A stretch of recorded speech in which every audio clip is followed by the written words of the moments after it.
Lundi 30 juin, bonsoir à tous. Je suis ravie de vous retrouver pour vos éditions d'information à la une de l'actualité. Incertitude sur le Heiva avec la grève entamée à la Maison de la Culture. Pendant ce temps, la mobilisation générale de la frappe dans d'autres services du pays reprend après 6 mois de suspension. Le gouvernement estime que le mouvement est illégal et a saisi la justice. Délibéré attendu demain. Hinaupoko Devez, 23 ans, 1,82 m, est fière de ses origines franco-marquisiennes sacrées Miss Tahiti 2025. Comment vit-elle cette nouvelle aventure? L'ambassadrice de beauté est notre invitée ce soir. VAA, natation et lutte aux mini-jeux du Pacifique. Tahiti brille dès le premier jour avec 18 médailles dont 9 en or et domine déjà le classement.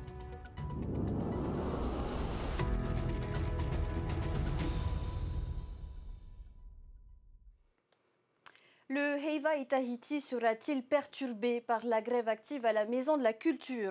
Si l'inquiétude gagne les troupes, toutes s'organisent pour être prêtes à fouler la mythique scène de Toata dès jeudi comme prévu. Reportage de Thomas Chabrol et Mérité Ato. Il invoque les Tupuna et l'âme de Toata pour venir en aide au Heiva et Tahiti, menacés par un mouvement de grève.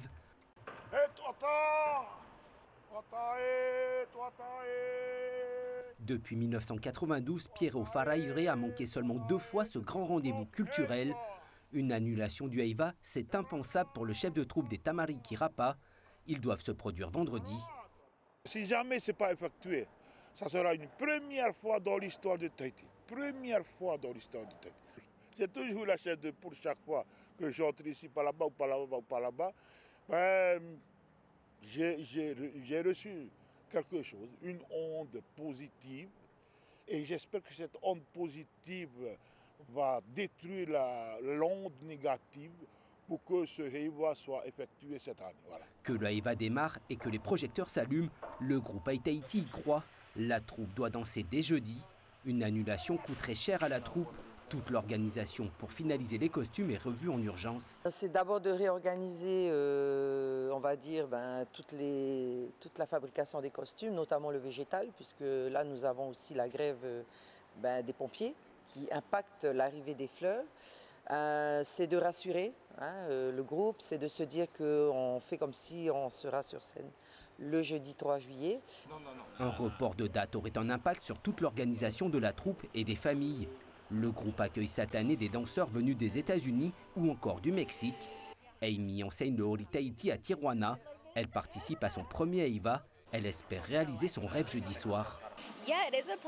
Oui, c'est assez problématique, d'autant que ma famille a fait le voyage depuis le Mexique pour me voir danser. Certains ne seront là que jusqu'à ce week-end pour découvrir le Heiva. Alors c'est malheureux de penser qu'ils ne le verront peut-être pas et qu'ils ne me verront pas danser ici sur cette scène pour réaliser ce rêve. Un souhait partagé par tous les artistes.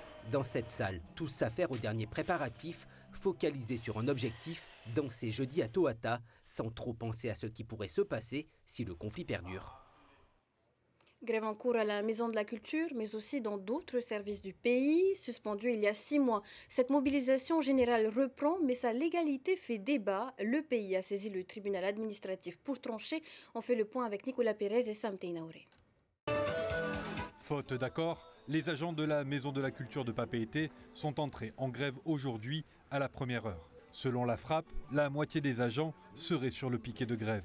Les négociations durant le week-end s'étaient pourtant déroulées dans de bonnes conditions.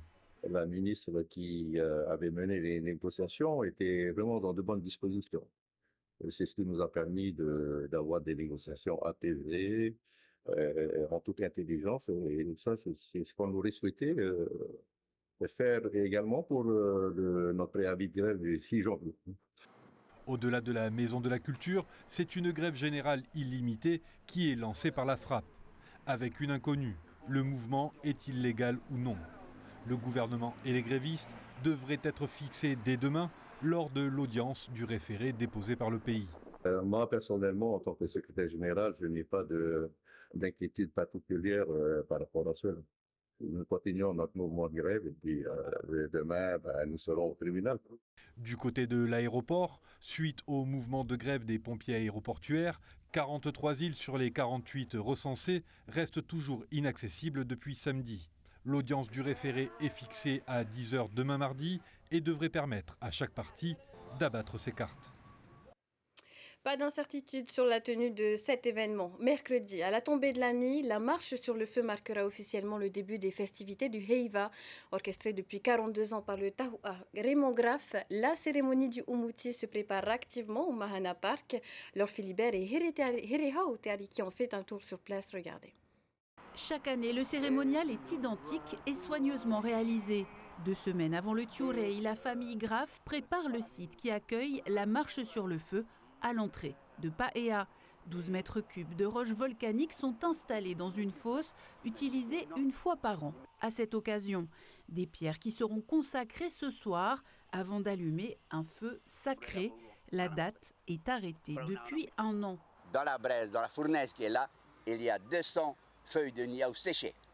Il y a près de 12 mètres cubes de bois de haïto. Après demain soir, on va remettre l'interdit sur cette fosse. C'est-à-dire qu'elle sera entourée de barrières là que vous voyez. Plus un être humain ne peut traverser cette fournaise jusqu'à l'année prochaine.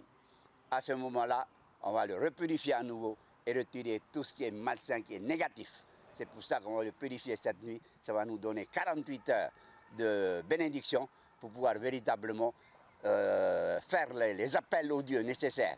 Mercredi, Paea accueillera sa 37e marche sur le feu. Si le maître de cérémonie et ses enfants maintiennent l'événement qui ouvre le Heiva, il comprend les revendications des grévistes de Tefare Tauhiti-Nui. Je comprends.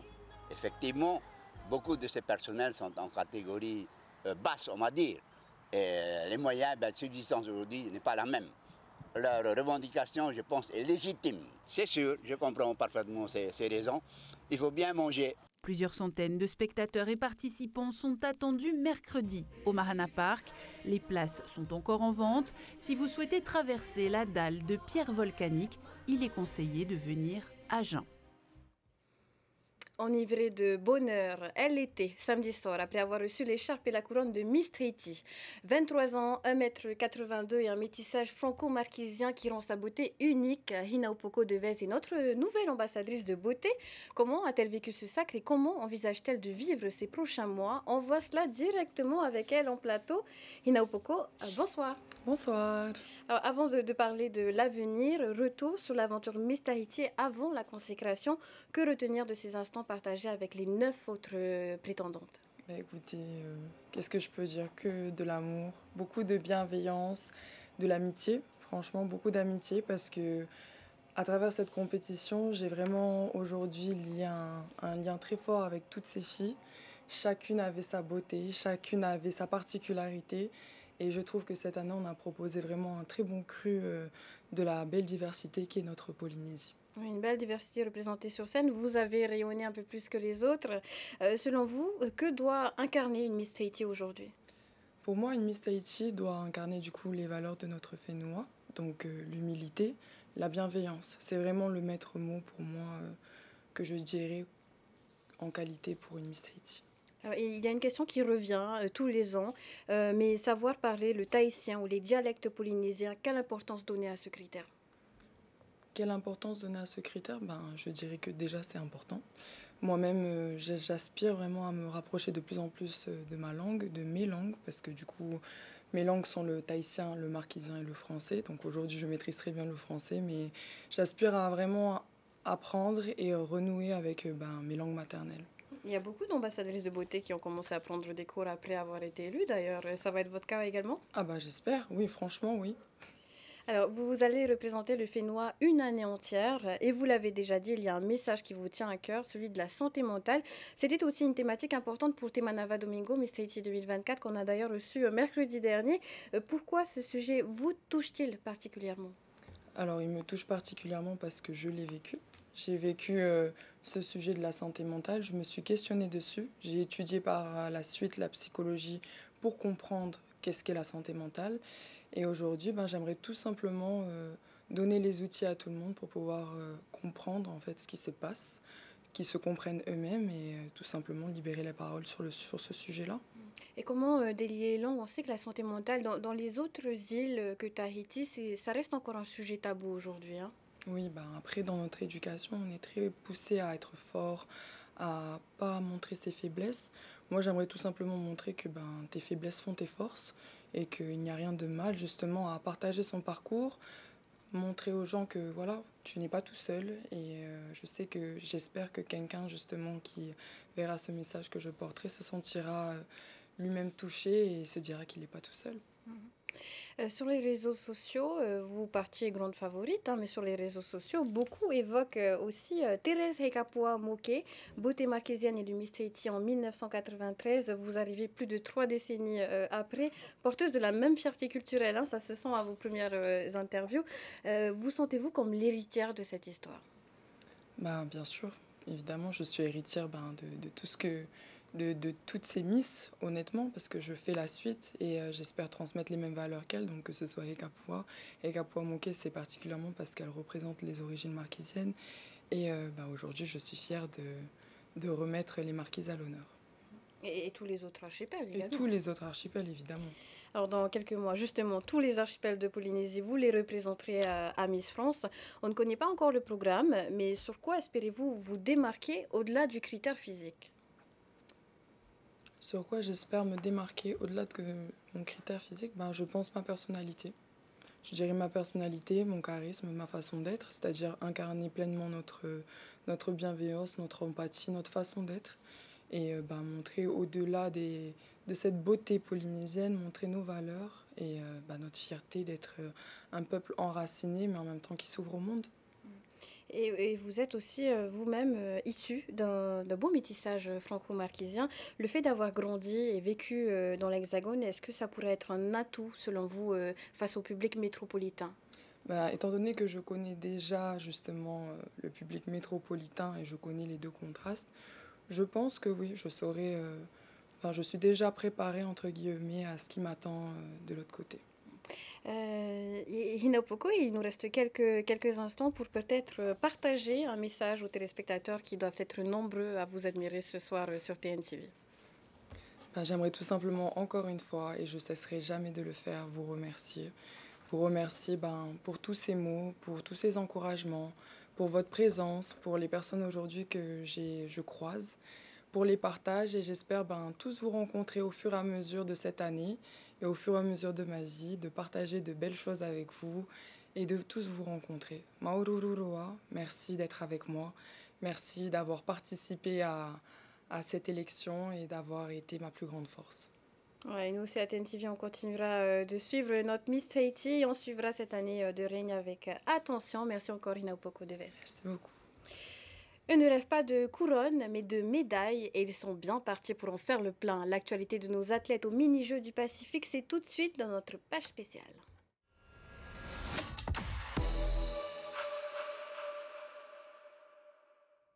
Démarrage réussi pour la délégation tahitienne à Palau qui s'est illustrée dans l'eau et sur l'eau. Du va'a et de la natation au programme de cette première journée. Les résultats avec notre envoyé spécial, Oriano Tefo. Après la première médaille d'or de ces Jeux de Palau remportés par Temoana Taputu en V1, le V12 mix s'impose à son tour et offre à Tahiti une deuxième médaille d'or. Chez les filles, Ranité Amamatoui s'offre une troisième place en V1. Pour moi, on a eu une bonne cohésion, on a eu un bon taoué. T'es fier de toi ou pas? Oui, fier de moi et de toute l'équipe. Là, il faut rester bien focus sur toutes les courses parce que demain, on a encore les V6 femmes, hommes et mixtes. C'était incroyable quand même. On savait qu'il y avait toute la Polynésie qui n'était pas derrière nous. Et voilà, c'était un plaisir de pouvoir porter haut et fort les couleurs de notre fénois. À quelques mètres de là, la piscine nationale de Palau s'anime. Les nageurs tahitiens enchaînent les courses, un rythme soutenu du matin jusqu'au soir, porté par une jeune génération déterminée. La natation tahitienne signe une entrée remarquée, 11 médailles dont 5 en or, 5 en argent et 1 en bronze. Ouais, carrément. On est content. Ça s'est joué à pas grand-chose à la fin. On a cru qu'on avait gagné dès le début, mais à la fin, le monsieur, le Fidji, là, il a rien lâché. Mais nous aussi, on n'a rien lâché et voilà le résultat. Ça a été une très bonne journée. Moi, j'ai fait 3 médailles d'or. Les filles ont fait des très bons résultats dans leur nage individuel et on a fait médaille d'argent sur le relais. Je suis très content des résultats. Ils ont tous fait leur meilleur temps. On a eu une surprise au 4x100. C'était assez chaud là à l'arrivée et on a gagné. Donc on est super content. C'était le relais où c'était juste, quoi. Demain, place à la suite des compétitions. Objectif pour le Fénois, rester en tête et continuer à briller. Un objectif en bonne voie d'accomplissement puisqu'en lutte aussi, les jeunes athlètes du Fénois ont su se distinguer. La suite des résultats avec Oriano Tefao. 4 Tahitiens qualifiés en finale, mais pour l'un d'eux, la médaille d'or s'est envolée avant le combat. Tahaki Aritei a dû déclarer forfait après une fracture au poignet. C'est donc Aruahi Moulon, 15 ans, qui ouvre les hostilités avec un combat maîtrisé face aux représentants des îles Marshall. Un parcours impressionnant pour le Benjamin de la sélection. Il combat en moins de 71 kilos face à des adversaires plus lourds que lui. Déjà, j'ai eu un très grand obstacle dès le début. J'ai perdu contre mon finaliste dès le premier tour. Heureusement qu'il y avait le repêchage. Puis j'ai gagné mes 2 prochains combats juste après lui. Je pense qu'il avait toujours le mental comme il a gagné la première fois contre moi. Je pense qu'il avait cette petite idée que ça a été un combat facile encore. Mais moi, dans ma tête, je voulais l'or et je l'ai obtenu. C'est vraiment ça qui a dû jouer. Dans l'autre finale 100% tahitienne, cette fois, Tamatereya Hervé s'impose face à Veiteho Otsenasek. Après un début de combat à l'avantage de son adversaire, belle réussite pour ce spécialiste du judo engagé sur plusieurs fronts. Très satisfait, très satisfait. Il fallait que je gagne pour bien lancer la machine pour les mini-jeux, avec l'objectif de faire des médailles d'or dans la lutte et le judo semaine prochaine. Et voilà, j'étais mené dès le début du combat, j'avais du mal à me mettre dedans. Et après je me suis dit, il faut que je fasse quelque chose, il ne faut pas que je reste comme ça parce que sinon c'est lui qui va gagner et moi perdre. Et je savais que si c'était comme ça, je n'allais pas être bien ce soir. Du coup, j'ai tout donné, j'ai rien lâché. Je me suis refocus lorsqu'il sortait pour aller voir le médecin. Et voilà, ça a porté ses fruits. Demain, ce sera au tour des filles d'entrer en lice dans l'épreuve de lutte libre. Nos combattants espèrent bien continuer le moisson de médailles.